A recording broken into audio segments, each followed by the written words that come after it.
'n Siamese tweeling van die Oos-Kaap is gisteroggend per vliegtuig van Mthatha na die Rooikruis Kinderhospitaal in Kaapstad gebring waar daar moontlik op hulle geopereer sal word.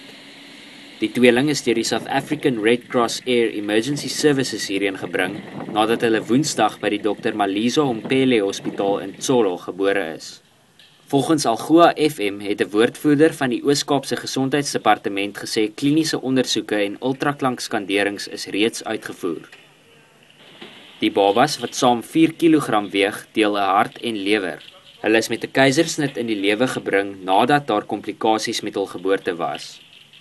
We sent our a specialized team on our Pilatus PC-12 to fetch the patients. We had some challenges with the weather. Of course, the weather was very closed in today, but of course the team are highly experienced and experts in what they do. And our pilot managed to get the aircraft and crew in safely and evacuate the baby and crew back to Cape Town. Die familielid van die babatjies het saamgekom.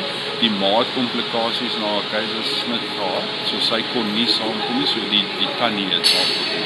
Die incubator wat hulle in is, hou 'n konstante temperatuur van 35°C, so ek dink nie die babatjies het enigstens eers geweet in die weer waarna ons vlieg, so hulle was heel rustig geweest op die vlug, so alles het baie goed afgeloop.